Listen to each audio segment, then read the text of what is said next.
자, 오늘 오후의 강좌 가운데 결혼은 왜 해야 되는가 하는 새삼스러운 한 대목의 말씀을 전했습니다. 여기에 한 가지 더 우리가 생각해야 될 것은 결혼을 하긴 하는데 세상적인 그런 관념에서 결혼하는 것이 아니라 원래 하나님께서 원리적으로 세워서 결혼할 수 있는 그 의미는 무엇인가. 그래서 원리적 결혼과이라고 이렇게 한 분야를 설명해 보고자 합니다. 한마디로 말해서 원리적 결혼과는 상대를 위한 결혼이다. 왜냐하면 인간은 유의하여 생기고 유의하여 태어나고 유의하여 성장하고 유의하여 결혼함으로 유의하여 두 부부가 서로 사랑하며 완성시켜서 유의하는 세계로 가는 것이 참 인생길이다. 따라서 유의하여 사는 세계가 이상세계요 천국이므로 천국의 기본 단위는 가정이라 했습니다. 그러므로 지금까지 이 세상에서 결혼한 것은 나를 위해서 결혼한다고 봤기 때문에 내가 필요한 사람을 찾기 위해서 남자도 여자도 노력했던 것입니다. 그러나 하나님이 지으신 그 본연의 원리적 결혼과는 나를 위해서 결혼한 것이 아니라 상대를 위해서 내가 결혼한다 그랬습니다. 남자도 여자를 위해서 결혼하는 것이고 여자도 남자를 위해서 결혼한다. 그렇기 때문에 두 사람이 만나서 사는 그 결혼은 모든 것을 다 바쳐 상대를 위해 산다는 거죠. 내 마음도 뜻도 성품도 생명을 다해서 그 상대를 위해서 살다가 하늘에 계신 아버지 온전한 것처럼 둘이 온전한 그런 모습, 본연의 모습으로 돌아서 이제 영원한 아버지 나라로 돌아가게 된 것이 아들, 딸로서 출발할 수 있는 가정이라는 것을 알게 되었습니다. 그래서 이제 우리는 앞으로 결혼을 어떻게 해야 될 것인가? 지금까지 사탄 세계에서 생각했던 그런 결혼관이 아니다 하는 것을 마음속에 두시고 많은 기도와 정성을 들여보시길 바랍니다. 참 가정 이상 완성, 하나님의 창조 이상은 가정 이상인데 그 가정이 참된 가정으로서의 완성되기를 원합니다. 그러기 위해서 그 가정은 반드시 한 남자 여자가 사랑을 중심해서 부부의 이상을 이루게 되는데 그 이상을 부모의 이상 완성이라고도 표현하겠습니다. 이 내용을 보게 되면 하나님은 주체의 자리에 계시죠. 그러면 하나님을 닮아 지어놓은 인간들은 대상의 자리인 것입니다. 그래서 하나님이 주체라고 한다면 그 대상의 자리에 선 인간은 남자와 여자로 출발하죠. 그래서 그 남자는 주체라고 한다면 여자는 대상인데 그 남자가 가정을 놓고 볼 때 남편이요 아내는 여자는 아내가 되는 것입니다. 그런데 이 남편과 아내는 누구 집엔가 아들, 딸로 태어났습니다. 그래서 이 아들, 딸들은 그 부모를 대해서 믿고 모시고 섬기면서 성장 완성의 성인들이 되었습니다. 따라서 이 남편과 아내는 그 남편은 아내를 어머니 모시듯이 아내를 모시고 아내는 남편을 아버지 모시듯이 남편을 모시면서 서로 모시는 생활 속에서 서로 완성시키는 것입니다. 그래서 완전하신 하나님을 닮은 참 부부가 되고 완전한 참 부모가 된다 그랬습니다. 우리가 원리에서 볼 때 마지막 성령 시대는 모심의 시대라고 우리가 알고 있습니다. 물론 종적으로 볼 때 하나님을 부모로 모시고 실체로 오셔 승리하신 천진 참 부모님을 모시고 살면서 완성한다고 생각할 수 있습니다. 그 뜻을 받들어서 남편과 아내가 가정 이상을 시작했을 때 남편과 아내는 서로 모시면서 서로 완성시킨다 그랬습니다. 어떻게 모시느냐? 그 남편은 어머니를 모시고 섬기듯이 그리고 아내는 자기 남편을 성장할 때 아버지를 모시고 섬기듯이 그렇게 서로 남편과 아내는 아버지와 어머니를 모시고 성장해왔던 그 기준을 가지고 둘이 서로 모시면서 완성되어 절대적 주체 앞에 절대적 대상의 자리에 서게 된 것이 바로 부부 이상 완성이요. 그들이 자녀를 낳게 되면 부모 이상 완성을 하게 된 것이다. 그 옆에 내용을 그냥 읽어보면 됩니다. 두 번째, 형제 이상 완성, 곧 자녀 이상 완성이 되겠습니다. 부모가 주체라고 한다면 자녀는 대상의 자리에 서지요. 이때 부모는 주체가 되고 자녀 가운데 먼저 태어난 형님은 주체요, 나중에 태어난 동생은 대상이 되겠습니다. 앞에 공식에 의해서 주체되는 형님은 주체 대신 부모와 하나 되어 대상되는 동생을 완성시킨다. 대상되는 동생은 주체되는 형님과 하나 되어 주체되는 형님을 완성시킨다. 형님과 동생은 부모님의 분신으로 태어났기 때문에 따라서 형님은 부모님을 모시듯이 동생을 모시고 동생은 부모님을 모시듯이 형님을 모시면서 생활하며 서로 완성시킨다. 자기 혼자 완성하는 것이 문제가 아니라는 거죠. 반드시 형님은 동생을, 동생은 형님을 완성시켜야 되는데 그 완성의 내용은 모시면서 서로 완성시킨다. 그 모시는 것은 내가 태어날 때 부모로부터 태어나서 그 부모를 모시고 섬기면서 성장했기 때문에 그 부모를 대했던 기준을 가지고 먼저 태어난 형님도 부모의 분신체예요. 나중에 태어난 동생도 부모의 분신체이기 때문에 서로 부모를 모시고 섬겼던 그 기준을 가지고 서로 완성시킨다 그랬습니다. 그리하여 참 부모를 닮은 참 자녀가 되고 참된 형제가 되는 것입니다. 참된 부부는 변경할 수 없다 그랬습니다. 그 말은 하나님 앞에 자녀로 출발되진 아담 해와는 장차 그들이 사춘기를 지나서 하나님의 축복 가운데 부부가 되어지면 그 부부는 장차 자녀를 낳게 될 때 부모가 되는 것입니다. 그러므로 이 자녀가 부부의 자리를 거쳐서 부모가 되기 때문에 자녀는 변경할 수가 없습니다. 천지가 변하더라도 자녀는 변경할 수 없습니다. 또 천지가 변하더라도 부모도 변경할 수 없습니다. 아무리 이 자녀들이 내 부모 아니다고 온노하고 그 부모를 외면해 버려도 그 자녀는 그 부모 앞에 영원히 자녀인 것입니다. 만일 그 부모가 너는 내 자식이 아니라고 외면하고 만일 우리 한국에 족보에 있던 것을 빼버린다 하더라도 그 자녀는 영원히 그분들의 자녀인 것입니다. 그거는 천지가 변할지라도 이 부모와 자녀의 이 핏줄의 관계는 변함을 변경할 수 없다는 거죠. 따라서 그 중간에 있는 부부도 변경할 수 없는 것입니다. 그런데 자녀도 변경되지 않고 부모도 변경할 수 없는데 중간에 있는 부부는 변경할 수 있다고 보는 것이 오늘 타락한 세계의 관입니다. 그렇기 때문에 자녀 변경할 수 없고 부모도 변경할 수 없듯이 그 과정의 중간에 처해 있는 부부도 절대 변경할 수 없는 것이에요. 오늘 본연의 원리적 결혼관의 부부는 그렇습니다. 그렇기 때문에 살다가 마음이 안 맞다고 이혼하고 여러 가지 사정 때문에 또 나가서 자기 마음대로 결혼하고 오늘 그런 것은 원리관에 없는 것입니다. 그렇기 때문에 오늘 우리 가정들이 그런 가정에 생각을 한다면 그건 잘못된 관이요. 그 자녀들이 2세들이 그렇게 산다면 그것도 잘못된 관인 것입니다. 그런데 지금까지는 가만히 두니까 그렇게 해도 되는가 보구나. 또 가서 세상에서 결혼해가지고 어떻게 또 축복받아서 무슨 입장이든 간에 축복을 받았다. 그것이 다 된 건 아닙니다. 마지막 아버지 앞에 서서 아버지의 심정세계에 유린했던 분야를 탕감지어 돌아갈 수 있는 그날이 남아있다는 것이죠. 그렇기 때문에 아직 우리는 갈 곳을 다 못 갔고 해야 될 일을 다지하지 못하고 있는 것입니다. 아버님께서 주신 말씀 보게 되면 오늘 축복 과정이 잘못됐다든가 2세들이만이 잘못됐다면 그들은 영원히 그 씨를 남겨서는 안 된다 그랬습니다. 그렇기 때문에 그들은 장차 먼 바다의 섬에다가 여자 남자 따로 풀집해 놓고 처음에는 며칠 먹을 수 있는 주지만 그게 떨어지면 고기를 잡아먹든지 풀을 뜯어먹든지 아니면 거기서 죽어야 된다는 거죠. 다시는 그들의 씨를 남기고 싶지 않다는 것입니다. 아니면 그들이 땅 위에 살더라도 어떤 전기면 전기 그런 걸 통해서 다시 씨를 남길 수 없도록 다 씨를 말린다는 거죠. 그렇게라도 해서 타락한 그 슬픔의 역사의 씨를 다시는 재현하고 싶지 않다고 하는 것이 부모님께서 말씀하신 누누에 강조한 것을 저희들이 알고 있습니다.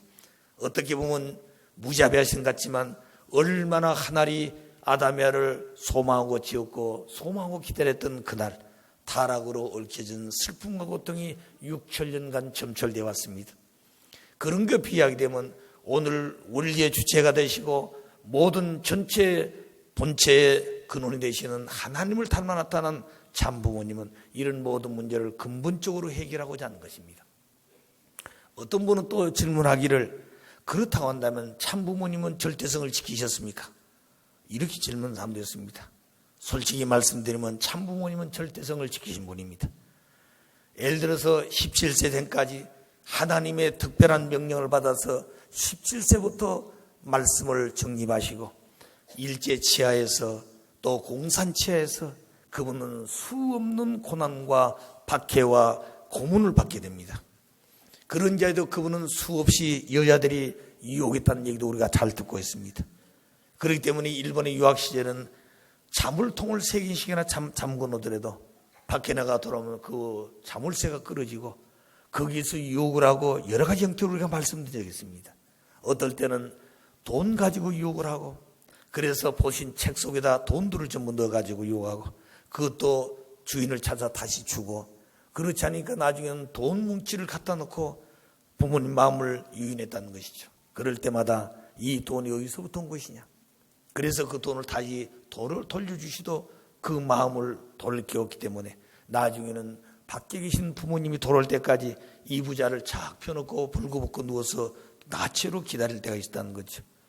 그래서 마지막엔 5분만 하면 될 건데 왜 그렇게 싫어하냐 이거죠. 이렇게 붙들고 몸부림친데 이걸 극복한다는 것은 쉽지 않은 것입니다. 그때 아버님은 달래도 안 되기입니다. 만일 그것을 강제로 부리친다면 그 여자가 마음이 속상해 사겨가지고 오늘 공산주의 일본 경찰에게 그런 거짓 보고를 한다면 아버님 또다시 세곤을 차고 감옥에 가야 되는 것입니다. 그때는 부모님은 조국도 없습니다. 주권도 없습니다. 백성이지만 백성의 그 가치적인 생활을 할 수가 없습니다. 거기에 사타있는 여자를 세워서 수없이 유혹하고 수없이 유인하게 되는 것이죠. 그때 아버님은 달래도 되지 않기 때문에 나는 남자로 태어났지만 남자 구실을 못한다고 했다고 그럽니다. 근데 그 여자가 어째서 그러시냐 이거죠. 그래서 붙들고 그걸 보자고 그렇게 했기 때문에 아버님은 그러면 네 마음대로 해봐라. 이렇게 하는 그 시간이 얼마나 기가 막힌 시간이겠습니까? 그렇기 때문에 여자들 중에 가장 아버지 원수가 여자였다 그랬습니다. 그런데 그때 아버님이 이미 영계와 일체가 되어져서 육신은 숨을 쉬고 있지만 이미 기능이 그 기능을 다 할 수 없는 그런 자리에 들어가서 그 여자가 아무리 자기 나름대로의 그렇게 뭐라 그럴까요? 원하는 행동을 하더라도 그 자체가 움직이지 않는 것이죠. 그리고 나중에는 옷을 입고 돌아서면서 경배를 했다고 그럽니다. 그렇게 해서 그 본인들이 잘못됐다는 것을 깨닫고 왔기 때문에 오히려 부모님 앞에 죄송하고 송구스러운 마음을 가졌지, 만일 그것을 강제로 했다면 그 강제로 되어 있다고 해서 마음을 가지고 거짓말 보고 하면 굉장히 중요한 문제가 있고 부모님 생명까지 위협을 갖게 된다는 거죠. 비밀 경장들은 언제나 부모님을 따라다니는 그런 환경이었습니다. 여러분 또 때로 한국에 계실 때 부모님이 이북에 내려오셔가지고 전도해가지고 그때 계실 때, 그때는 대한민국에 통행금지가 있었습니다. 밤 12시가 다 돼가는데 전화가 왔다는 거죠. 선생님, 오늘 여자분 몇 분이 지금 납치가 돼가지고 어느 호텔에 있습니다. 오시겠습니까? 안 가실 수가 있겠습니까? 그래 갔더니 몇 분의 여자분들이 동원되어가지고 아버님을 딱 안으로 들어계시는 문을 차려 잠그고 그때부터 아버님을 타락시키는 전략을 펴는 것이죠. 아버님은 그런 자리에서도 스스로 당신을 지키면서 승리해와야 될 내용이 남아있는 것입니다. 그 내용이 바로 에덴 동산 아담에가 타락해서 잃어버렸던 그 길을 넘어서고 그리고 하나님이 축복할 수 있는 그 자리까지는 절대성을 지켜야 된 것이에요. 그리고 나서 부모님이 그 위에 되어진 역사적인 내용들은 하나님이 허락하셨기 때문에 하는 것입니다. 세상이 다 원하더라도 하나님이 원치 않은 것은 부모님은 죽어도 할 수 없는 것이에요. 또 세상 사람들이 아무리 싫어하더라도 하나님이 그걸 원한 자리에서는 그 부모님은 세상이 죽이려고 하더라도 부모님은 하나님의 말씀을 받들어서 그 뜻을 가야 된 것입니다. 그렇기 때문에 부모님은 어느 한날 양심에 갇혀 있거나 잘못된 것이 없는 것이죠. 그렇게 부모님은 살아오셨다 그랬습니다. 그런데 지금까지 되어진 우리 식구들 가운데는 왜 아버님은 그렇게 사셨을까? 그 내용을 이제 우리가 원리를 들으면서 복귀 원리에서 설명 하나하나 되어질 것입니다. 그렇기 때문에 부모님은 절대성을 지켜오신 분이다.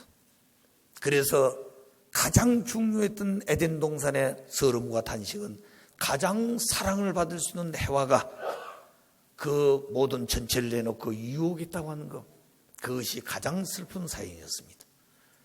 그래서 일본을 왜 여자 어머니 대신 해와가 꼬라치웠을까? 에덴 동산에서 해와는 하나님을 중심에서 5분의 남자의 사랑을 받아야 될 사랑의 대상자인 것입니다. 그런데 그 사랑이 잘못되어 가지고 천주가 다 사탄 주관 권으로 떨어졌습니다. 그러므로 부모님은 가장 사랑하는 그 해와가 원수가 되었는데 오늘 이 민족 앞에 가장 원수가 되어지고 부모님 앞에 가장 원수가 되었던 그 일본을 누구보다도 사랑했다는 자리에 있어서 그 축복을 해와 국가로 그리고 어머니 국가로 그리고 여왕 국가로 세울 수 있는 그날을 위해서 그 민족은 가고 있는 것입니다.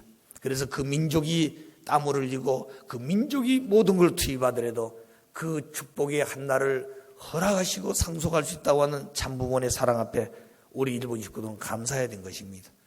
이미 우리가 알다시피 일본은 부모님이 아니었으면 일본은 이미 없어졌습니다. 일본 나라 자체가 없어졌다는 것이죠. 그 배후에서 부모님은 일본을 그런 섭리의 내용이 있어서 지키기 위해서 얼마나 수고했다는 것을 부모님은 잘 알고 계십니다. 부분적으로 말씀드린 내용도 있지만 그 말씀의 근본을 밝히지 못하셨습니다. 제가 일본을 있을 때 이 부모님을 경찰서에 모시고 가서 수없이 고민하고 책상다리가 넷이다 부러지도록 그렇게 고문했던 분이 있습니다.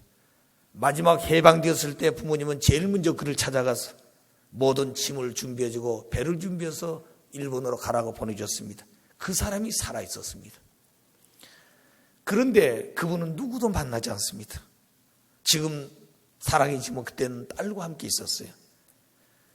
그런데 그분 마음이 누구도 만날 수 없다는 얘기는 지난 날들을 많이 반성하게 되는 것이죠. 그렇기 때문에 부모님은 그 원수를 원수로 여기지 않았다는 것이죠. 왜 그랬을까? 아버님 말씀에 이미 패자가 된 그들을 원수시하면 그 패자보다 더 비참한 사람이라는 것이죠. 원수질을 할 때는 원수를 향해서 그를 승리하기 위해서 몸부림쳤지만 이미 패자가 된 그 일본 쫓겨가는 무리들을 또다시 원수하고 때리고 죽인다면 그는 그들보다도 못한 자리에 섰다는 거죠. 오히려 그들을 염려하고 그들을 사랑하고 지난날 고문했던 것을 기억치 않게 하고 그들을 축복해줘 보냈던 그 부모의 심정을 누가 알겠습니까?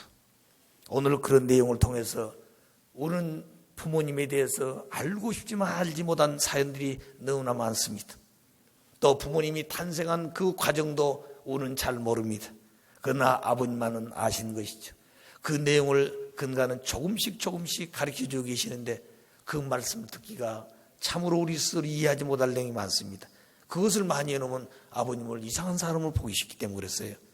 자, 그러므로 오늘 우리들은 우리의 마음을 넓히고 우리의 눈을 새롭게 떼야 되고 우리가 호흡할 수 있는 모든 환경의 여건들을 바로 대할 수 있는 우리 자신들이 되지 않으면 축복에 대한 내용이 화가 될 수 있다고 보는 것이죠. 그래서 오늘은 부부라고 하는 그 이상된 부부가 절대 변경할 수 없는 것이다. 자녀를 변경할 수 없고 부모를 변경할 수 없듯이 그런데 오늘 타락한 세계는 그 부모가 변경할 수 있다고 보는 것이 잘못된 결혼관이라는 것을 말씀드립니다. 참 부모와 성약시대, 이 말씀도 부모님이 세계에 가서 순회하실 때 주신 말씀의 한 메시지입니다. 왜 이 말씀을 본천에다 넣게 됐냐면 본천의 근본 뜻이 창조 이상인데 그게 가정 이상인 것입니다.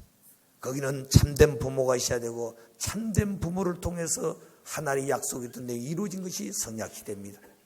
그래서 참부모와 성약시대, 그 결론은 하나님의 창조 이상이 참부모요 성약시대의 실체가 되는 참부모인 것입니다. 그러면 하나님이 모든 만물을 짓고 인간을 당신의 형상을 닮아 지때 남자 여자를 지었다. 바로 그 존재가 아담 해와인 것입니다. 이 아담 해를 지은 어떤 하나님의 소망이 무엇이었겠습니까? 그들이 성장해서 무슨 힘을 가지고 사는 것이 원이었겠습니까? 그것이 아니라 아담에는 성숙되어져서 참된 아버지, 참된 어머니의 자리에 나가는 것입니다. 이미 말씀드린 대로 아담은 참된 하나님의 아들로서, 해와는 참된 딸로서 그들이 좋은 신랑, 좋은 신부가 되고 그들이 좋은 남편, 아내가 되어져서 참된 가정 이상을 이루었을 때 그 아담은 참된 아버지에 나가고 해와는 참된 어머니의 자리에 나가는 것입니다. 그날을 소망하고 지었다는 것이죠. 아담에는 그 소망을 이루기 위해서 땅 위에 실체로 창조되었습니다. 그래 놓고 하나님은 아담에게 창세기 1장 28절에 3대 축복을 줬습니다. 생육하고 번식해서 모든 만물을 주관하라. 이 3대 축복은 한마디로 말하면 하나님의 창조 이상을 말씀으로 언약했다는 것이죠. 그래서 그 내용이 언약이라고 표현하고 있습니다. 그래서 이 언약을 아담의 책임 분담으로 완성해서 참된 부모가 되는 것, 하나님의 소망의 자리인 것입니다. 아담은 타락으로 약속했던 그 언약이 실체로 이루지 못했습니다. 그래서 섭리의 아담 가정도 복귀 섭리가 시작되는데 유대교 중심에서 유대민족을 세워 구약시대가 시작됩니다. 그건 옛날 약속서. 다시 예수님 오심으로 기독교 중심에서 신약시대가 되어졌습니다. 그래서 신약시대의 기독교가 신부로서 오신 신랑을 영접할 2000년 하나님이 준비했는데 그 기독교가 신랑을 위면하고 결국 모든 것을 주님 앞에, 신랑 앞에 바치지를 못했습니다. 그래서 결국에 하나님께서는 모든 그 신부될 기독교에게 모든 권한을 주어져서 신랑이 오면 모든 걸 전부 신랑에 바치도록 되어 있는 것이죠. 그런데 그 신랑을 찾아오신 그 주님 앞에 신부들은 무슨 소리냐? 내가 이 교회 주인이다. 내가 이 교회를 만들어서 얼마나 수고한 줄 아느냐? 못 준다는 얘기죠. 원래 출발은 신랑을 위해서 준비했는데 막상 신랑이 왔다고 그러니 신랑을 외면해버린다는 얘기죠. 그러므로 신랑을 위해 준비했던 것은 기독교는 신령한 집단으로서 같지만 그 오신 신랑을 외면한 것부터 그들은 발전이 아니라 점점점 후퇴의 자리에 떨어지고 마는 것입니다. 그래서 오신 분은 홀로 광야로 쫓겨납니다. 아무 기반도 없이. 하나님은 그분을 모시기 위해서 2000년 기독교를 피 흘리면서 배후에 수고하며 준비해 왔는데 그들이 외면하니까 하나님도 갈 곳이 없었습니다. 그래서 이미 말씀드린 대로 참 부모님은 고독하시고 외로우신 하나님을 모시고 광야로 쫓겨났다 그랬습니다. 그래서 개인적으로 40년 노정을 통해 메시아의 모든 준비를 다 승리로 완결짓고 그리고 다시 남쪽으로 오셔서 비로소 원리를 다시 밝히시고 그 원리를 통해서 당신의 제자들을 찾아 교육을 하게 되는 것입니다. 그래서 비로소 1954년 5월 1일 세계 기독교 통일 신령협회라는 간판을 붙이게 됩니다. 이 세계 기독교 통일 신령협회는 왜 통일교회라고 했을까? 그건 오늘 기성교인들이 이 긴 단어를 쓰기가 어려워서 약칭으로 쓰는 말이 통일교, 그래 통일교가 됐다고 그럽니다. 원래 그 명은 세계 기독교 통일 신령협회였습니다. 그래서 기독교인들이 왜 더 반대하냐? 왜 세계 기독교라는 말을 붙이냐? 거기다가 또 통일을 한다. 아예 처음부터 통일교면 통일교지 왜 세계 기독교 통일 신령협회라고 그러냐? 불교나 그 외의 정성 사람도 왜 기독교라는 말을 붙여가지고 핍박을 받습니까? 기독교를 떼버리고 아예 통일교면 통일교 해가지고 하면 되지. 지금 출발하면서 세계 기독교를 통일한다. 자, 이렇게 되었다고 그럽니다. 자, 그런데 부모님은 그 말씀을 당신이 홀로 지은 것이 아니라 하나님과 함께 지었던 간판이기 때문에 그 간판을 뗄 수가 없는 것입니다. 그때 몇 분이 되지 않은 그 초창기에 간부들을 중심해서 세계 기독교 통일 신령협회는 간판을 붙이고 언젠가 지나가신 말씀 가운데 이 간판을 뗄 때가 온다 그러셨대요. 그러니까 그때 몇 분 안 된 간부들이 아버님 이 간판을 붙이기가 얼마나 어려웠는데 왜 또 간판을 뗀다고 그러십니까? 두고 봐라 그럴 날이 온다 그랬대요. 그런데 딱 40년 되던 때 결코 세계 기독교 통일 신령협회의 간판을 내리고 세계 평화 통일 가정연합을 창설을 하게 된 것입니다. 이 내용은 40년 한국 중심한 1차 노정이 끝나고 한국의 가장 직통으로 연결되어 있는 저 남쪽 나라 남미 우루과이를 중심에 출발하게 될 때, 그때 아버님은 그런 말씀하시고 거기서 준비됐던 무리들을 워싱턴까지 몇십 명 데려가서 거기에 부시 그리고 전직 미국의 대통령 세계 각국의 지도자들을 3,000명을 모아놓고 세계 평화통일 가정연합을 창설했던 것입니다. 오늘 그런 내용을 보게 되면 40년 통일교회는 탄감복기운동을 걸었습니다. 그 탄감복기는 기독교 중심에서 신약시대에 탄감복기도 해야 되고 구약시대에 유대교 중심에서 세계마이트도 탄감복기해야 되고 그 이전 아담 타락한 직후까지 되어진 것도 탄감복기해야 되고 그리고 아담이 참부모가 되지 못하고 거짓 부모가 되어서 만드는 모든 역사적인 잘못된 내용들을 전부 탄감복기해서 이 탄감복기를 청산하고 출발하기 선천시대예요. 여기서부터 후천시대가 시작된다고 말씀을 우리가 듣고 있습니다. 그래서 이 40년 노정을 가리키고 있는 성약시대라고 표현하고 있죠. 이 성약시대는 말씀을 에덴 동산에서 약속으로 했던 것을 구약시대에 그리고 신약시대에 이루지 못했습니다. 비로소 부모님 오셔서 에덴 동산 아담에게 말씀으로 약속했던 3대 축복을 완성하는 것이죠. 그 시대가 성약시대라 그러셨습니다. 따라서 성약시대는 창조 이상이 완성된 참부모가 현현한 때예요. 그래서 참부모와 성약시대는 주제를 가지고 온 세계 앞에서 선포했던 것입니다. 하나는 이런 오묘하고 깊은 뜻을 가지고 온 세상 천주 앞에 선포했지만 인간들은 그 내용을 잘 몰랐다는 것이죠. 그래서 참부모와 성약시대 창조 이상이 완성된 때가 있었다. 그때부터 이제 탄감복귀하라 완성 완결시대 성약시대가, 그래서 가정연합을 중심에 출발합니다. 이 가정연합은 뭐예요? 전 세계 인류가 또 온 세계 국가가 하나 되기 위한 내용입니다. 이미 부모님 말씀한 대로 교회는 타락한 인간을 구원하기 위한 내용으로 주어졌는데 교회는 개인 구원으로 표방하고 나왔다 그랬습니다. 그런데 참부모가 오셔서 세우는 통일교회는 가정을 중심하고 출발하려고 그런 것입니다. 왜냐하면 그게 하나님의 창조 이상이기 때문에 그랬어요.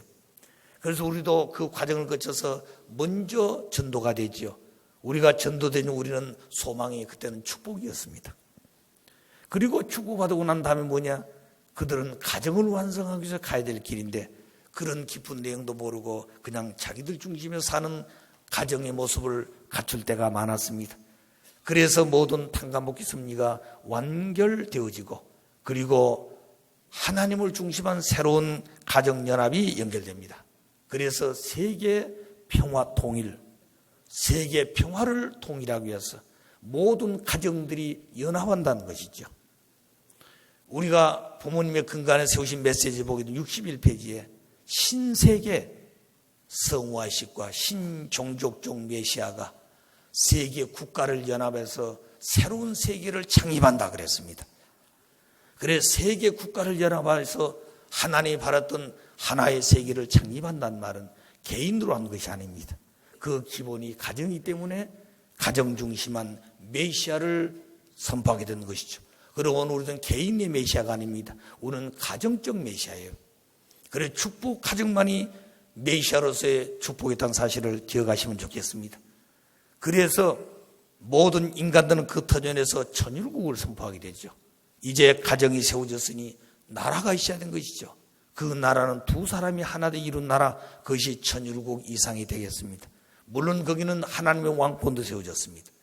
그래서 하나님의 해방과 석방을 통해서 비로소 창조 이상의 주관권으로 돌아갈 수 있는 때가 되었다. 이 내용을 이루기 위해서 그 종적으로 되어진 내용을 쭉 한번 보겠습니다. 이 땅에 메시아로 오신 참 부모님은 가지고 오신 것이 있습니다. 그게 참 사랑의 시와 원리를 찾아서 가지고 오신 것이죠. 그래서 하나님과 상관없이 사탄 자식으로 떨어진 인간들을 찾아와서 그냥 축복해 줄 수가 없습니다. 그래서 당신이 가지고 오신 말씀을 가지고 교육을 해서 모든 걸 다 사탄세계 인연을 끊고 참 부모 한 분만을 모시고 출발하고자 결심했을 때 하나 부모님은 그들을 축복해 주었습니다.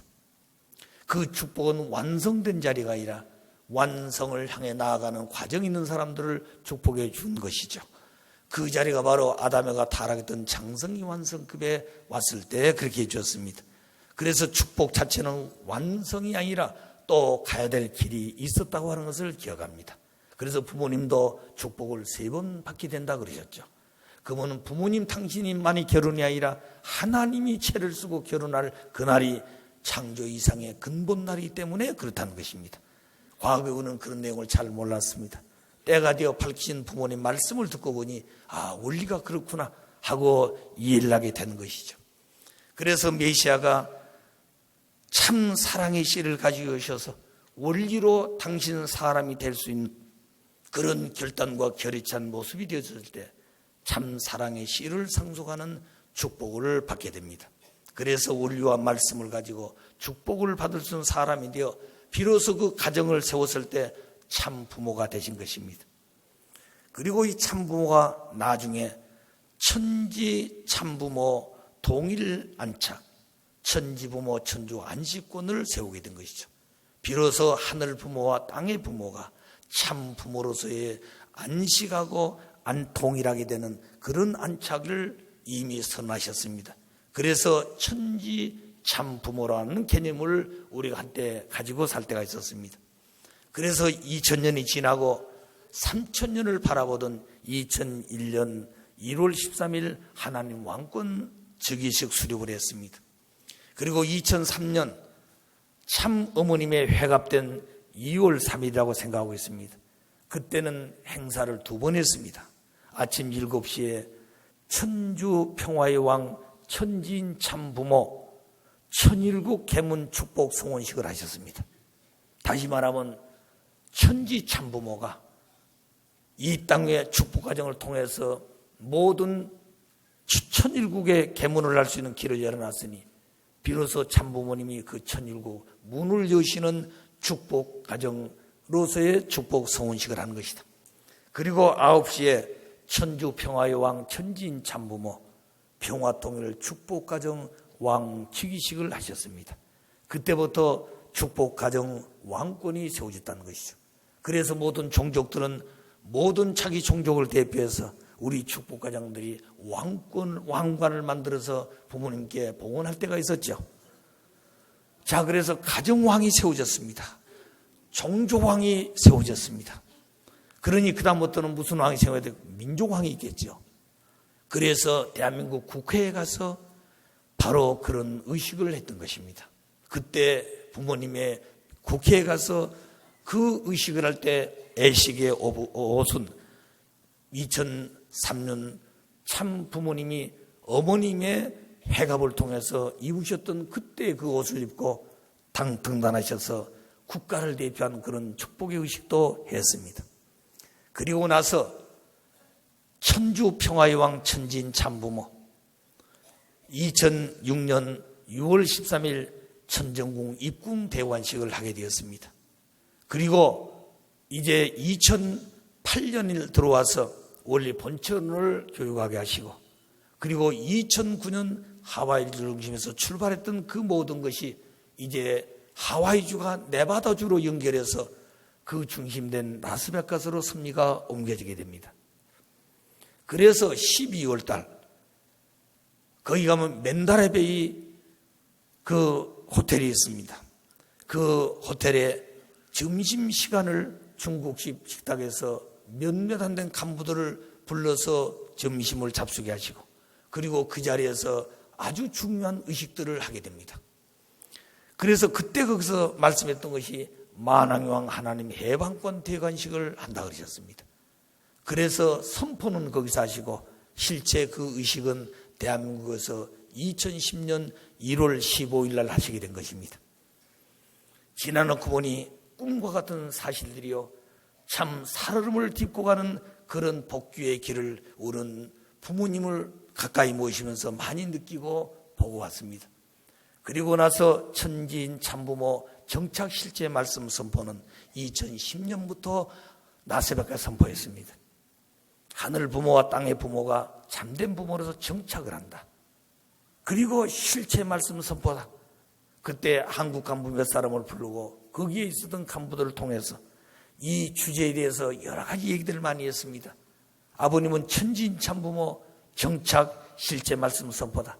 간부들은 아버님 지금까지 우리가 원리를 공부했던 말씀이 수육이 되어져서 실체를 찾는 것이 아니었습니까? 그래서 말씀 실체를 혹시 이걸 바꿔서 하신 말씀이 아닙니까? 아버님은 몇 번이고 그렇지 않다. 그래서 실체 말씀이다. 이렇게 부모님은 말씀을 했던 것입니다.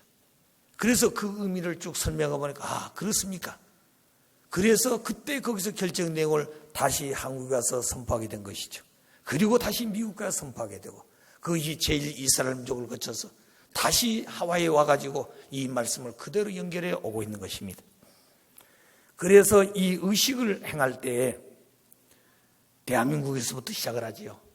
그래서 1월 30일 날 또다시 그 의식을 1월 15일 때 그대로 가신 것입니다. 아침 5시에 그 의식을 하고 오전 8시에 비행기를 타고 다시 미국으로 가셨습니다. 거기는 1월 30일입니다. 한국도 1월 30일, 거기는 하루가 지난 1월 30일, 그건 오후였습니다. 그래서 오후에 도착해서 그 의식을 그대로 가지고 가셔서 행사하셨습니다. 그때 아버님은 저녁이 되고 아침이 되니 첫째 날이라. 한국은 아침이었지만 미국 가니까 오후가 된 것이죠. 같은 31일입니다. 이렇게 아버님은 하나하나 수리적으로 모든 섭리를 맞춰가면서 해오신 것을 보았습니다. 그리고 그 말씀을 다시 한국으로 오게 하시고 그때 그 말씀 선포는 한국 서울에서 하시지 않고 인천에서 하시게 됩니다. 그건 마치 인천 상륙작전과 마찬가지였다는 거죠. 하나님 말씀이 다시 그 바다로부터 출발한 것처럼 그래서 거기서 섭리가 출발되어 가지고 천중에 오셔서 하룻밤 다시 그 내용을 유럽으로 가시게 됩니다. 모든 기독교 종교의 사상의 근원지가 유럽이었기 때문에 거기 가서 이 말씀을 선포해서 모든 것을 수습하고 방향을 받고 하나일 것으로 거두어 돌아오시는데 그 결과가 라스베가스로 돌아오십니다. 오셔서 이제 천주적으로 부모님이 승리했으니 지금까지 되었던 모든 전체를 전부 다 거두었다. 이제부터는 모든 것이 하나일 것으로 된다. 이렇게 천지인 참부모 정착 실체 말씀 선포 천주대회를 했던 것입니다.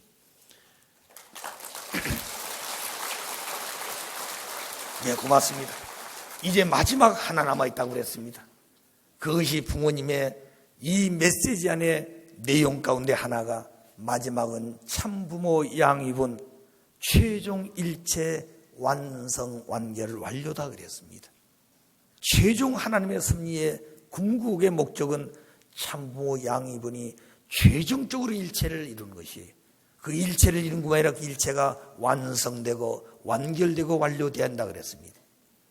그 날이 바로 기원절입니다. 그렇지 않으면 안 된다는 것이죠. 그렇기 때문에 그 길을 가는 것이 절대 쉽지 않다는 것입니다. 오늘 그런 내용들을 여기 계신 여러분들은 잘 모릅니다. 오늘 저희들은 그 싸움을 마지막 저 사탄 세계에 음란의 도성이고 도박의 도성이고 죄악의 도성이 되어 있는 저 라스베가스 사막에서 4년 동안을 그 싸움을 부모님 홀로 해오셨습니다. 그런 자리에서 오셨다가 또 쉬지 말고 또 가십니다. 내가 이 땅에 온 목적이 무엇인 줄 아느냐? 그건 사탄 세계의 뿌리를 뽑으러 왔느니라. 사탄 세계의 뿌리를 뽑지 아니하면 나는 이 땅에 온 책임을 다하지 못한 자다.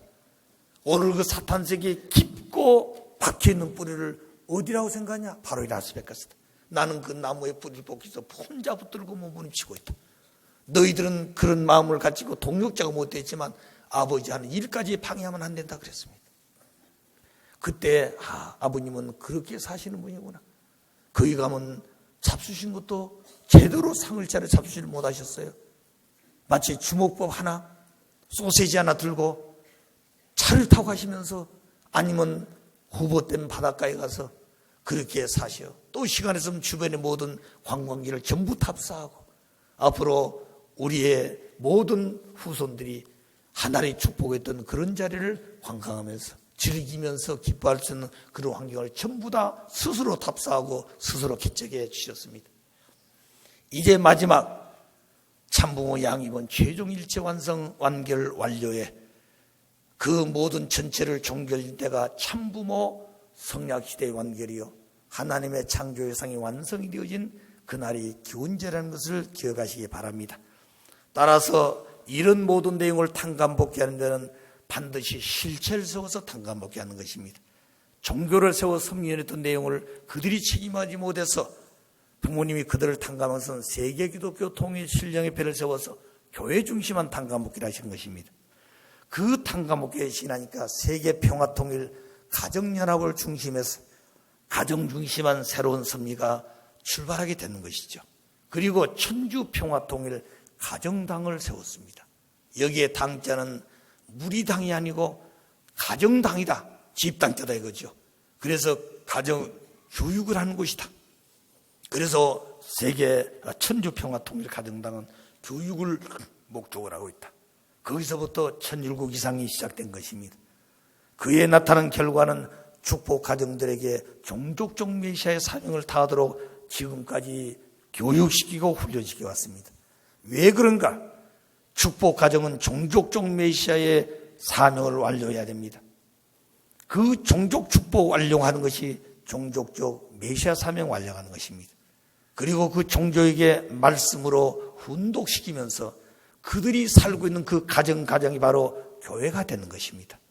그래서 가정교회, 홈처치, 동방격파운동 그건 전부 다 의미가 같은 내용을 가지고 있습니다. 그래 말씀 훈독 가정교회 여기에 말씀을 왜 붙였냐? 훈독 가정교회지. 자기들이 모여서 자기들 사상을 주입하기 위해서 자기들 것을 가지고 모여 훈독한다는 거죠. 그래서 뭐라면 우리 훈독하고 있습니다. 그 내용이 뭐냐? 아버지와는 상관없는 말씀들이다 이거죠. 그래 어디 가서 모였을 때 훈독한다고 모였으면 그 말씀이 무엇인가 보십시오. 자기들이 말씀하고 있는 훈독한다면 그건 잘못된 길인 것입니다. 모든 것은 부모님 말씀을 훈독하는 것이 그래서 부모님은 훈독 교제 교본으로서 8권을 주셨습니다. 그 범주를 벗어난 것은 잘못된 길을 가고 있다는 것을 우리 느껴야 되는 것이죠. 그래서 집집마다 하나님의 말씀이 살아 움직이고 그 말씀으로 말미암아 그 가정에 있는 할아버지로부터 손자일까지 모두 말씀의 사람으로 훈련되어진 것입니다. 이제 여기서 우리가 알아야 될 것은 이제 교회라고 하는 개념이 바꾸질 때가 되었다.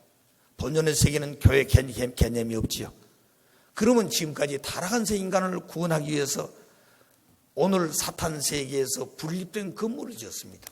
그것이 교회입니다. 그것이 상징적으로, 형상적으로, 그리고 실체적으로 애굽에서 고역을 마치고 돌아온 그 백성은 모세를 통해서 가나안 복지의 길을 가게 됩니다. 수없이 불신했던 민족을 구원하기 위해서 시내산에 와서 법궤를 만듭니다. 그 법궤의 중심은 두 석판이죠.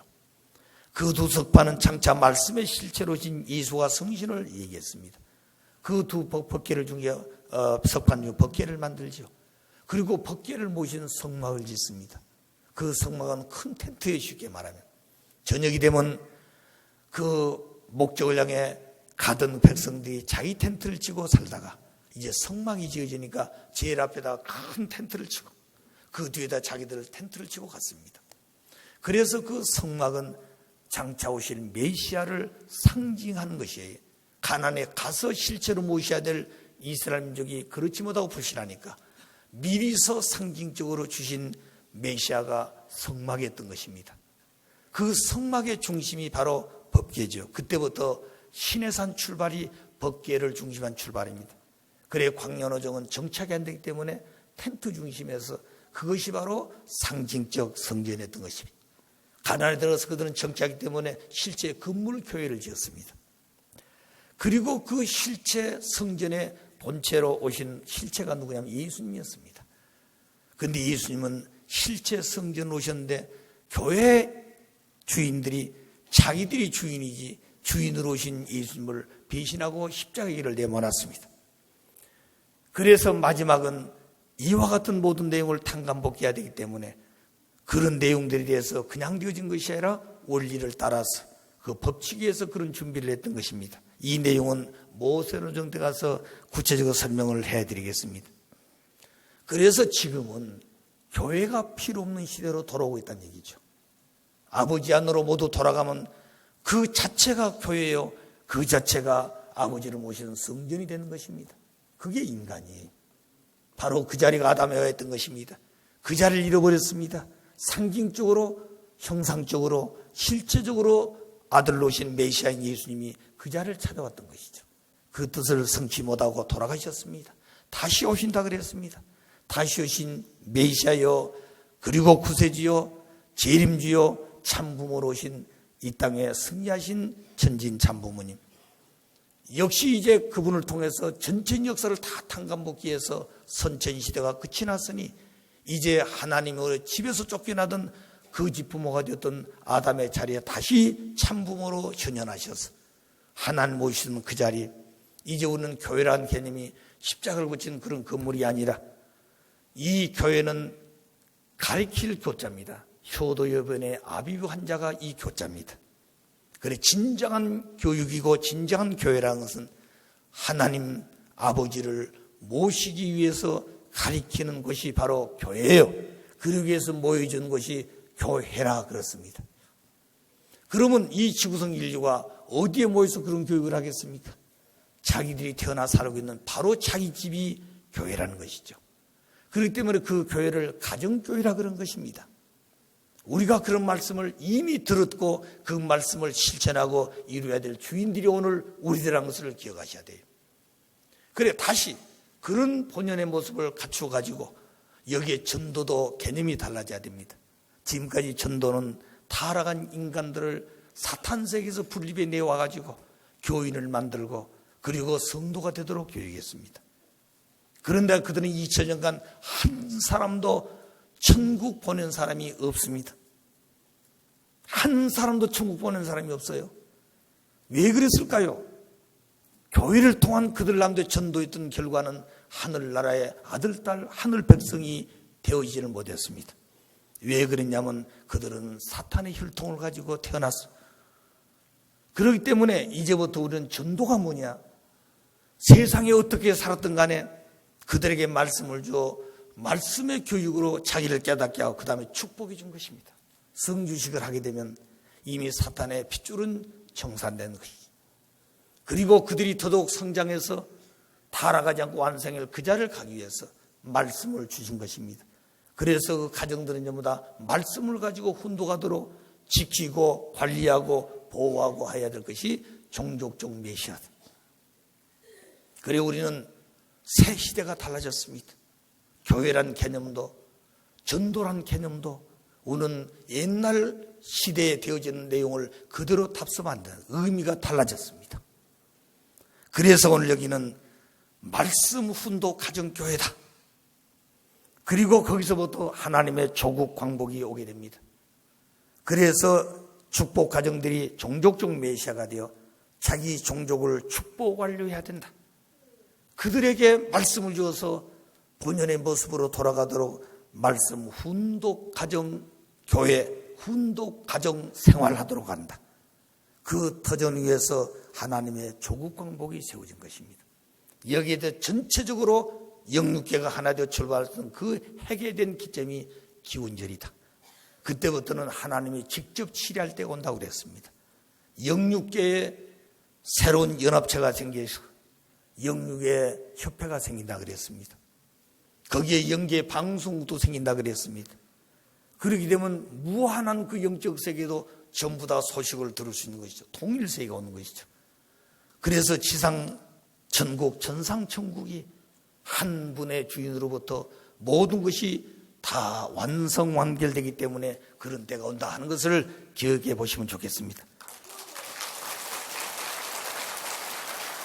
자, 행여나 제가 높아져 한마디 한다면 어떤 분들은 지금은 통일교회 교회 시대인데 왜 세계평화통일 가정연합이라는 이름을 쓰고 있습니까? 그게 그 뜻을 어기자는 것이 아니에요. 오늘 이 시대는 종족적 메시아라는 기대가 가정이에요. 가정 중심하지 않고는 하나님 뜻을 이룰 수가 없습니다. 그 뜻을 세워서 승리하지 않고는 나라 찾을 수가 없습니다. 그런 의미에서 이런 말씀을 쓰고 있는 것이지, 그렇게 사용하고 있는 단어를 외면하거나 왜곡되게 쓰기 위해서 되어진 것은 아니라는 것이죠.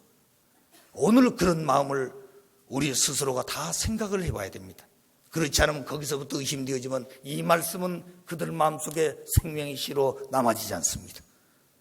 자, 그러므로 높아심에서 이렇게 되어진 이 말씀은 유회장이 정한 것이 아니라 이미 섭리의 중심이요 원리의 주인 되신 부모님이 당간복귀 해오시던 역사적인 내용의 그 과정을 설명해서 오늘 부모님이 어떻게 해서 천지인 참부모, 정착 실체 말씀, 천주대회와 더불어 주인이 되셨느냐, 그 터전에서 어떻게 해서 천일국이란 그 개념을 어떻게 이룰 것이며 지원절을 어떻게 해서 하나님의 조국광복을 이룰 것이냐, 이런 내용들이 한꺼번에 튀어나온 것이 아닙니다. 자, 그래서 그런 내용들을 되어진 과정들이 이런 과정이 있었구나 하는 것을 우리가 다시 한번 마음속에 정리하면서 그걸 통해서 과거, 현재를 수습하고 미래를 향해서 우리 모두 전진해야 되기 때문에 참부모와 성약시대, 이 말씀의 내용을 소개를 좀 했습니다. 자, 천지부모 천주 안식고는 영원한 표제라는 말을 썼습니다. 1997년 7월 7일 7, 8절을 선했죠. 그때는 칠수가 8이었습니다. 그때 부모님의 연세가 77세였습니다. 그때가 연도가 97년입니다. 그래서 7월 7일 아침 7시 7분 7초를 보게 되면 칠수가 8개 들어있어요. 그날은 영원히 다시 오지 않습니다. 왜 그러냐? 내년 또 그런 때가 오더라도 그때는 참부모님이 77세가 아니에요. 그러니까 6수는 될 수 있고 7수는 될지만 그 7수가 8수로 된 것은 단 역사시대 한 번밖에 없는 것이에요. 그날을 통해서 부모님은 천지모 천주 안식권을 선포했던 것입니다. 오늘 그런 내용을 보면서 그때 주신 말씀은 천지부모 통일 안착을 먼저 선언했어요. 그 통일 안착은 생활권의 안착이 된다. 그때 하나님은 전체전반 전권 능력을 가지신 분인데 그 내용을 지금까지 한 번도 실체를 쓰고 나타내 본 적이 없습니다. 그래서 천지 부모 천주 안식권, 이 권자는 둘의 권자입니다. 범위를 넓혀가는 것이죠. 그때 부모님은 하나님과 이런 관계라고 설명해요. 하나님은 무형의 참부모, 마음과 같습니다. 이 땅에 오신 참부모님은 실제 참부모, 몸과 같은 것이에요. 하나님은 마음이고 참부모님은 몸인 것입니다. 그래서 마음과 몸은 절대적으로 하나이시죠. 그래서 마음이 몸을 따라가는 것이 아니라 몸이 마음을 따라 맞추는 것이죠. 하나님의 마음을 맞춰 산다는 것이 얼마나 어렵겠습니까? 하나님이 주무신 적을 보셨습니까? 하나님이 쉬신 적을 보셨습니까? 하나님은 잡수시는 것, 주무시는 것 다 초월하신 분이라고 알고 있습니다. 왜? 무형의 본체니까. 그분의 마음을 맞춰서 그분의 뜻을 실체로 이루어야 될 참 부모님, 얼마나 어려운 길을 가 있다는 것을 다시 한번 우리 생각해야 됩니다. 여기서 말씀하는 참 부모는 우리가 볼 때 참 아버지, 참 어머니를 우리가 부를 때 참 부모라고 이렇게 부르고 있죠. 여기서 말씀하는 것은 참 부모는 참 아버님을 의미하고 있는 것입니다. 이미 말씀된 대로 원리의 본체 되신 하나님은 부모입니다. 참된 부모. 그 참된 한 분의 부모를 실체로 모시기 위해서 그 부모 안에 있는 아버지, 어머니의 두 속성을 실체로 나타나서 완성해야 되는데 참 부모의 본체를 닮아 실체로 오신 참 아버님은 나타나신 분은 아버지였지만 그 본래 보내신 뜻의 의미는 참부모였습니다. 그래서 무형의 참부모와 실체 참부모가 완전 하나가 되는 것이죠.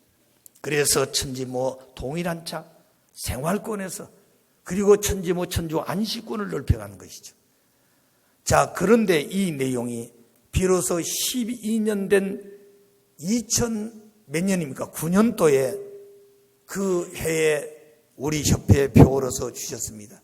천지부모 천주 안식권은 절대성 위에서 이루어지되 참사랑, 참생명, 승리권 만세다. 이렇게 아마 그때 표어가 되어졌을 것입니다. 12년 전에 주시고 이 간판을 천정국 훈동에 가고 매일 그 말씀을 보고 오셨다 그랬습니다. 저 말씀을 어떻게 이룰 것인가? 여기에 만일 사람 인자가 하나가 들어가면 다 이루어질 건데 천지인 이 사람을 세우지 못해서 고민해 오신 아버지의 말씀 우리가 많이 들은 적이 있습니다. 그래서 비로소 천지 부모 천주 안식권은 절대성 위에서 이루어진 것이다. 거기서부터 참사랑, 참생명, 참혈통권이 벌어진데 이때부터 나타나는 그 권자는 둘의 권자가 아니고 권세 권자를 쓰게 됩니다. 그래서 참 아버지는 절대성 정자 참 사랑의 씨를 가졌고 참 어머니는 절대성 난자 참 생명의 몸을 가졌다. 이 씨와 몸이 한 본체성이기 때문에 그 씨와 몸이 하나 되어 이룰 수 있는 기관이 필요해요. 그것이 자궁입니다. 그런데 하나님도 이 두 분의 자궁을 가지고 있지만 무형의 본체이시오 제1원자이기 때문에 그 자체 속에는 시간과 공간성이 없는 것이죠. 그래서 실체를 지어놓고 그들이 완성되어 부모를 닮게 되면 비로소 참부모 절대성 생식기가 실체로 현현합니다. 그래서 참 혈통권이 생기고 비로소 승리하게 된다는 것이죠. 여기서 권자는 이 둘의 권자가 아니라 권세 권자입니다. 세상의 모든 주권자는 그 권세가 어느 일정한 기간이 있습니다. 그런데 하나님의 이 승리의 권세는 영원한 권세예요. 그것은 핏줄은 영원히 변경할 수 없습니다. 그래 그때부터 하나님의 실체적 왕권은 지상과 천상에 현현할 수 있게 된다고 한 얘기입니다. 이 말씀은 아버님이 그날 선포하면서 저를 조용히 불러서 이 말씀을 원리 본체가 반드시 기록해서 가르쳐야 된다고 그랬습니다. 처음에 원리 본체는 이런 말이 없어요. 자, 그러면 그 말씀을 볼 때 그 다음에는 참 어머니의 난자는 참 아버지의 보자기와 같고 참 어머니의 난자는 참 아버지의 보자기 같습니다. 아버지의 대표하는 씨를 받아서 씨를 키워야 될 보자기라는 것이죠. 그게 어머니의 난자다 그 말입니다. 그리고 또 주신 말씀에 참 어머니는 참 아버지의 옷과 같다. 그러면 참 어머니는 참 아버지 옷과 같은데 참 아버지 옷을 걸어놓으면 보이는 것은 아버지 옷이에요. 그 안에 실체가 없습니다. 바로 그분이 참 어머니라는 것이죠. 그래서 어머니는 실체가 없었기 때문에 지금까지 실체 어머니가 없으니 성신이라고 그랬느니라. 그러면 이제 실체 참 아버지가 오셔서 실체 참 어머니가 절대 필요한데 아버님도 하나를 준비해서 길러오셨고 참 어머님도 하나를 준비해서 그렇게 길러오신 것입니다. 준비해 오신 것이죠. 이 하나를 준비했던 아버지 어머니가 만나서 성혼식을 하시고 그분들의 가는 길은 기원주를 위해서 출발하게 된 것이죠. 자, 그래서 참 어머니는 실체가 없기 때문에 지금까지 실체가 없으니 성신이라고 그랬다. 따라서 참 어머님은 참 아버님 안에서 참 아버님에 의해 참 아버님을 닮은 참 어머님을 실체로 재창조해야 된다 그러셨습니다.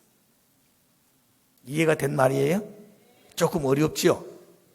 자, 또 한마디 한다면 이미 하나는 예수님을 후 아담으로 보냈습니다.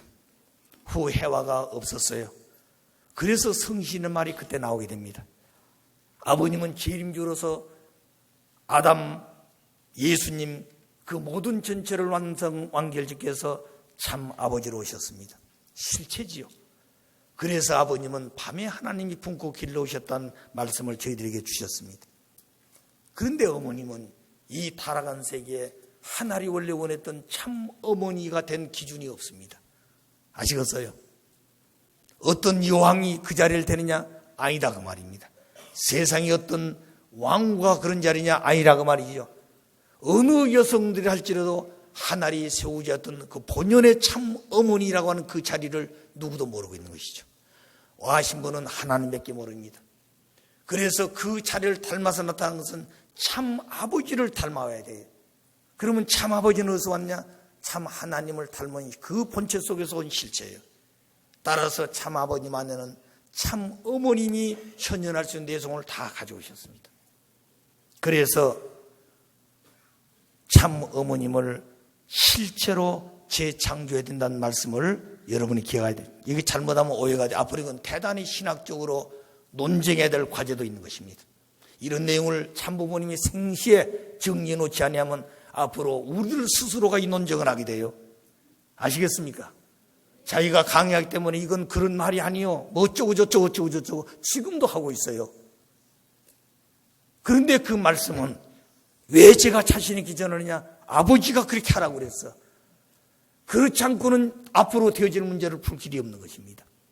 그래서 참 어머님은 실체가 없기 때문에 성신이라고 그랬는데 실체로 오신 아버님은 성신을 모실 수가 없어요. 실체 어머니를 모셔야 되지.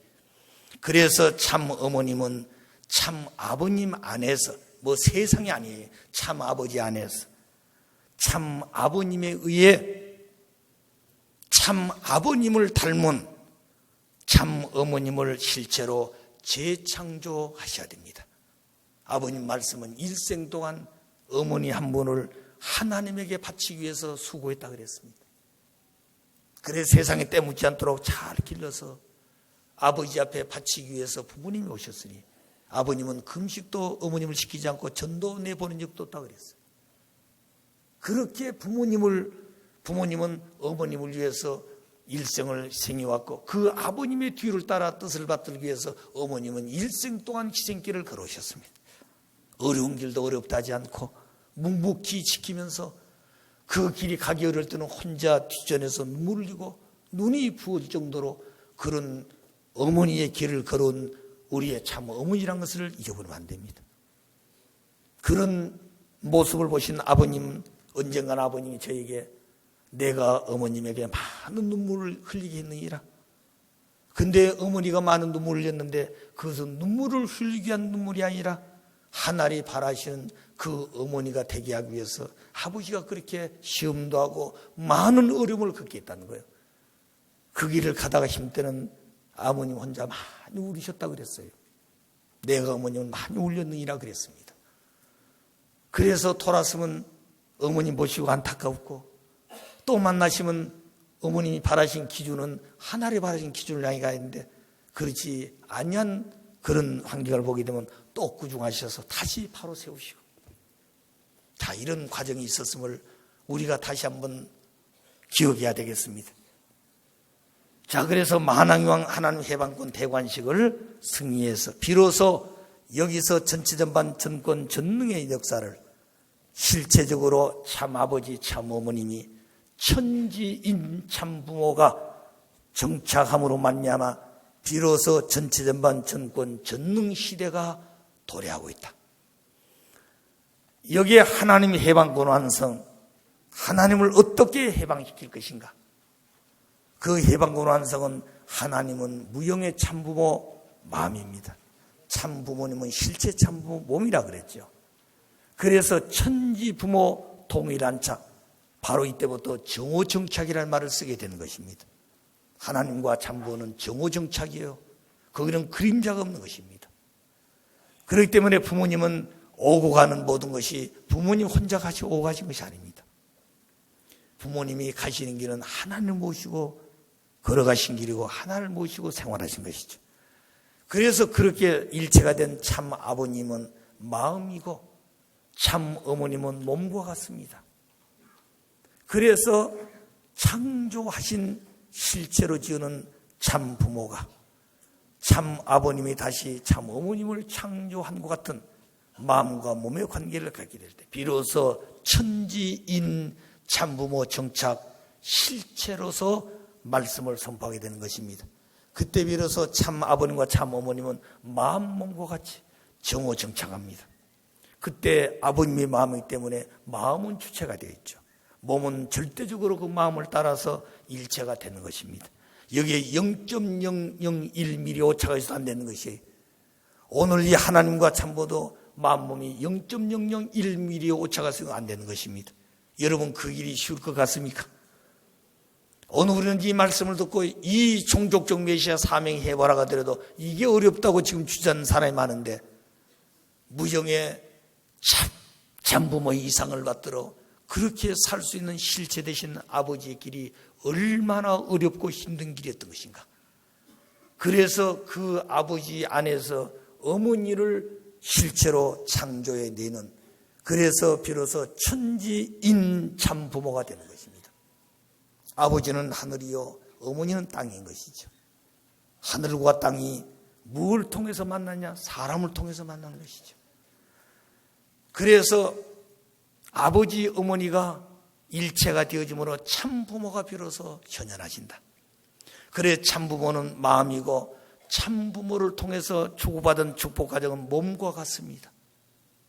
그래서 축복가정은 참부모의 마음을 따라서 완전 통일을 정착을 해야 돼요. 그것이 오늘 우리가 가야 될 정오정착 시대인 것입니다.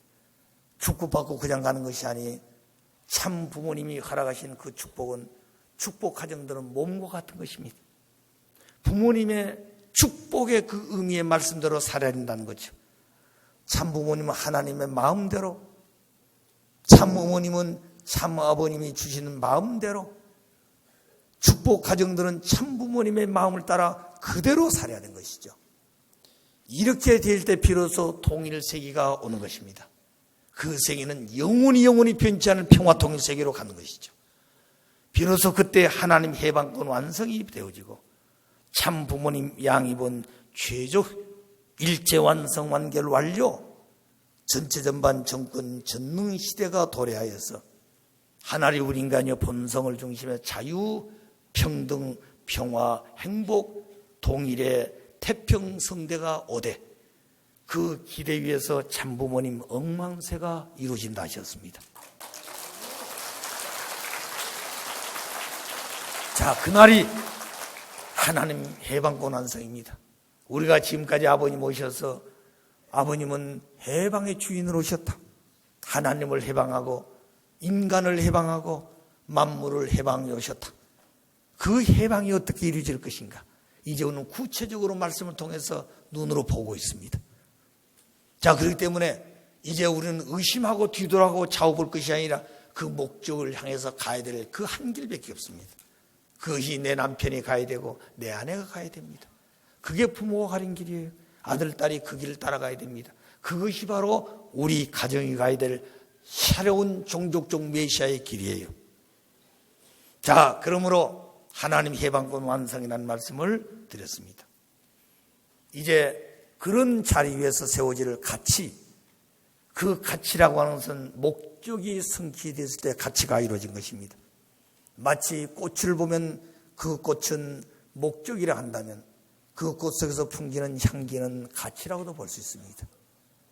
그래서 그 꽃잎이 떨어지고 향기가 멎게 되면 꽃잎 속에 적은 씨방이 열매가 되어 완성, 완결하게 되는 것이죠. 그래서 창조 목적 이후에 모든 존재는 창조 본연의 가치관으로서 연결되게 되는 것입니다. 여기서 창조 본연의 가치 결정과 그 가치의 기준이 무엇인가? 오늘 타락한 세계도 가치가 있습니다. 그 가치의 결정도 하고 기준도 있습니다. 그건 변하고 있는 것입니다. 그래서 어제는 선의인데 오늘은 악의 자리에 설 수도 있습니다. 어제는 잘못된 길을 갔는데 오늘은 올바른 길을 갈 수도 있습니다. 그러나 본연의 세계에 창조의 본연의 가치 결정과 그 기준은 변함이 없는 것이죠. 먼저 그러면 가치의 정의, 뭐가 가치냐? 가치는 혼자 절대 결정할 수 없습니다. 상대 속에서 결정되는 것이죠. 그래서 모든 창조의 이상은 주체의 대상이라고 하는 상대적 개념 속에서 존재하게 된다 그랬습니다. 주체는 대상에게 요구하는 것이 있습니다. 그 대상 주체가 요구하는 것을 반대하고 불평하고 돌아선 것이 아니라 그 주체의 욕구를 충족시켜줘야 되는데 그 충족시키는 내용과 성질을 가치라 그런다 그랬습니다. 자, 그래서 모든 가치의 정의는 상대적 개념 속에서 결정된다. 우리가 가게에 가서 이 물건을 사러 갔을 때 내가 절대 필요합니다. 그런데 이 물건이 얼마니까 예를 들어서 1,000원이라고 주인이 얘기했습니다.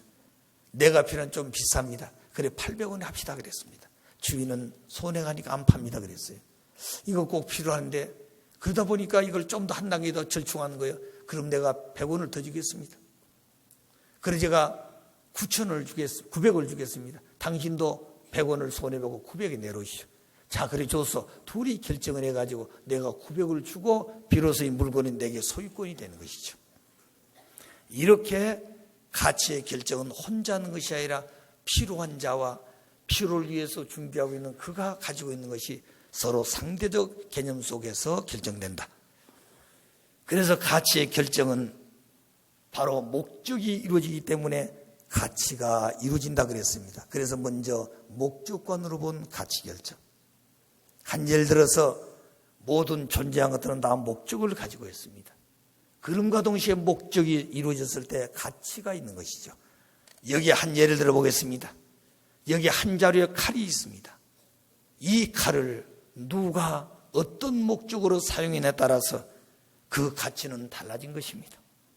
만일 이 칼을 강도가 들었다면 살인하는 칼이 될 것이고, 이 칼을 만일 의로운 의사 선생님이 들었다면 그런 죽은 환자를 살릴 수 있는 의로운 칼이 될 것입니다.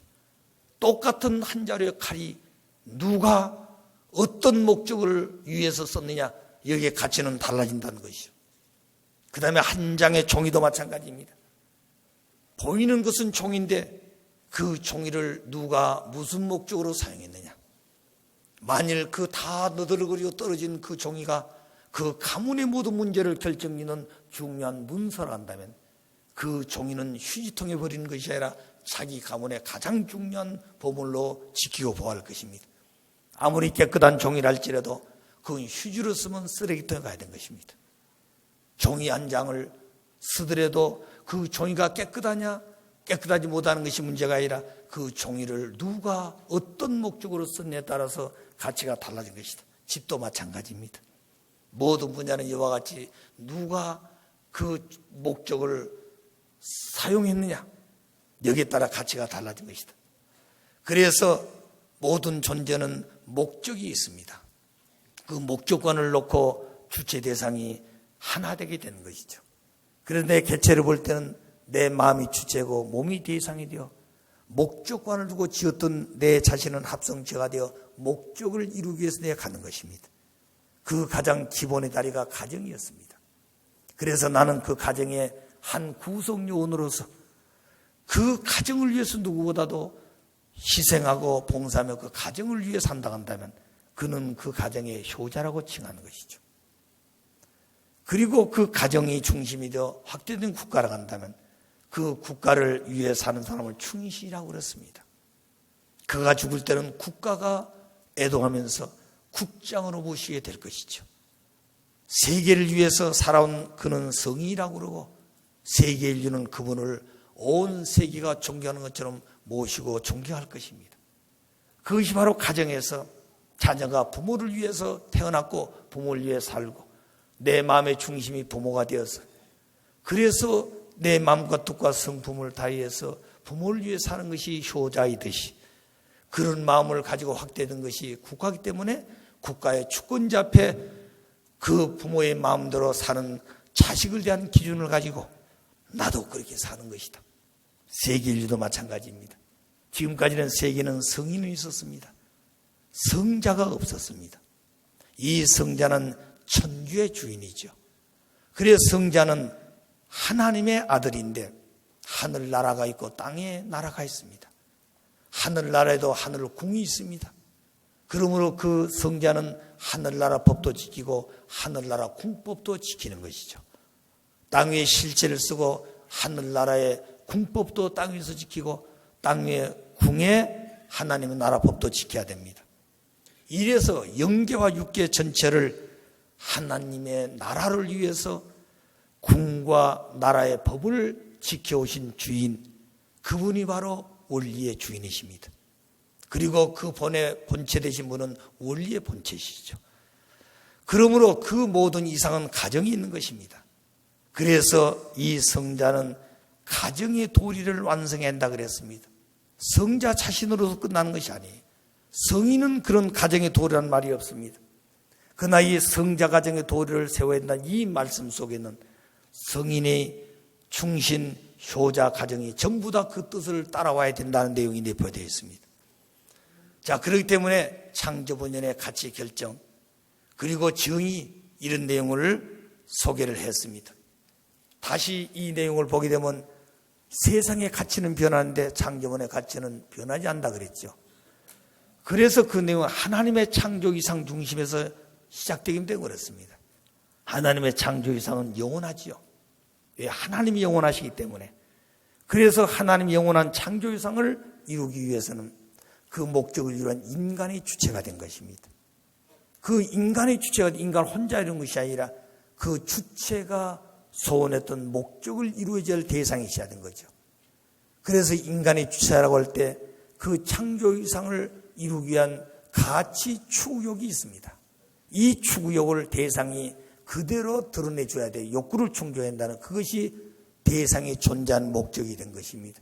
비로소 이 자리에서 창조본연의 가치가 결정된다 그랬습니다. 그리고 나서 하나님을 중심에서 인간이 주체한다면 대상이 욕구하는 것을 충족시켜줘서 합성체가 되는데 그 합성체가 제3대상이 되어 하나님의 창조 이상 목적을 이루게 된 것이죠. 그래서 창조본연의 사유기대가 이루어진다 그랬습니다. 바로 그 내용이 옆에 기록되어 있습니다. 이 내용을 본 어떤 개성체의 창조본연의 가치는 그 개성체가 하나님의 창조 이상을 중심하고 어떤 대상으로 존재하는 목적과 그것을 대하는 인간 주체의 창조본연의 가치 추구욕이 상대적 관계를 맺음으로 결정된다. 따라서 어떤 대상이 창조본연의 가치를 가지기 위해서는 그것이 인간 주체와 수수작용을 하여 합성일체함으로써 하나님의 제3대상이 되어 창조본연의 사유기들을 이루게 된 것이다. 이것이 창조본연의 가치 결정입니다. 물론 여기는 인간도 있지만 만물도 있습니다. 그 만물 속에는 동물도 있고 식물도 있습니다. 그 내용이 전부 다 이 원칙에 따라서 주체되는 개념을 가지고 창조하신 한 분의 이상을 이루기 위해서 있는 존재들이라는 것을 기억하시면 되겠습니다. 자, 그 다음에 창조본연의 가치의 기준은 어떤 것인가? 하나님의 창조본연의 가치는 절대유일 불변영원합니다. 그럼 그 가치 평가의 기준도 절대유일 불변해야 되죠. 그래서 창조본연의 가치의 기준은 절대유일 불변 영원하시니 그 조건을 갖춘 분이 누구냐? 인간이냐? 인간은 한마디로 그렇게 될 수가 없다. 왜 그러냐? 인간은 주권자, 권력을 가지고 통치하는 그런 권한이 있습니다. 그렇다고 그가 창조본연의 가치를 평가하는 기준이 될 수 있냐? 없습니다. 그런 그 주권에 내서게 되면 그가 아무리 얘기하더라도 그것이 그 나라 백성 전체가 따른 이론이 아니라는 거죠. 그런 가치관이 안 된다고 말입니다. 지도자냐? 지도자도 될 수가 없습니다. 학박사 지식인들이냐? 그것도 안 됩니다. 그럼 인간의 양심자 되냐? 그 양심도 안 됩니다. 타락한 세계는 양심도 비뚤어졌다 그랬습니다. 그러므로 인간은 조석지변하고 있는 것이죠. 작심삼일이라고 그랬습니다. 한 번 먹은 마음을 3일 넘기 어렵다고 그랬습니다. 그래서 순간순간 변하는 그 인간들이 영원히 변치 않을 창조본연의 가치의 기준이 될 수 있느냐? 없다. 여기다 예를 들어서 역사시대 보게 되면 정몽주는 고려시대의 인물인데 그는 충신이었습니다. 고려에서는. 그런데 이조시대에 들어와서 그는 역적이 되었습니다. 그는 이방원에게 죽었습니다. 이순신 장군 우리 한국에 볼 때는 충신입니다. 일본에서 볼 때는 원수지요. 그분 때문에 대한민국을 자기들 마음대로 손에 넣지를 못했습니다. 이등박문 일본에서는 충신이라고 봤지요. 한국에서는 원수로 보는 것입니다. 어째서 사람은 하나인데 이쪽에서는 충신, 이쪽에서는 역적, 이쪽에서는 원수, 이쪽에서는 충신이라 보고 있는가? 그 가치관이 달라서 그렇다 이거죠. 그럼 창조본의 가치는 달라서 되어진 것이 아닙니다. 영원히 시간과 공간성을 초월해서 같아야 된 것이죠. 따라서 창조본의 가치의 기준은 하나님만이 될 수 있습니다. 왜? 하나님만이 절대 유일불변 영원하시기 때문에 그렇습니다. 그런데 하나님 무형이시니 하나님의 본체로 실체를 쓰고 오신 참 부모님만이 비로소 창조본연의 가치를 평가할 수 있는 기준자가 되는 것이다. 이천 예수님 때도 마찬가지입니다. 유대민족 그들은 율법을 중심에서 가치평가를 했습니다. 거기에 어긋나면 전부 다 정죄를 했습니다. 그리고 사형을 시켰습니다. 그런데 예수님은 그런 율법이 모든 가치평가의 기준이 아니라 하나님이 그 기준인데, 하나님 보이지 않으니 하나님의 아들로 오신 당신 스스로가 가치평가의 기준인 것을 얘기를 다 못하고 갔습니다. 오히려 그런 뜻을 비춰줄 때는 그런 이단자로 정죄해서 죽음길을 내몰았습니다. 그렇지만 그분의 마음은 죽음길을 두려워하지 않고 그런 가치를 드러내고 사시다가 가려고 노력했어요. 다시 온 부모님은 그런 내용을 실체로 이루시게 된 것이죠. 세상 사람도 모두 이런 것이라고 주장할 때 예수님은 아니다. 그러면 예수님 말씀이 옳은 것이, 오늘 지구상의 모든 지도자가 이렇게 가야 된다고 외치더라도 참부모님이 보시는 과는 그렇게 하면 잘못된 길을 간다 하고 말씀드리면, 오늘 인류가 가는 길이 옳은 길이냐? 숫자가 많으니까 그분 말을 따라할 것이냐? 그건 타락한 세계에서 태어난 인간들의 들려주는 마지막 결론이 하나님에게서 오신 참부모가 틀렸다 그러면 그건 틀린 것입니다. 그럼 참부모가 어떻게냐 이런 것이다. 그걸 따라가야 되는 것이죠. 그래서 창조문의 가치평가의 기준은 누가 되었다고요? 하나님이다 하는 말씀을 드렸습니다. 내일 뵙겠습니다.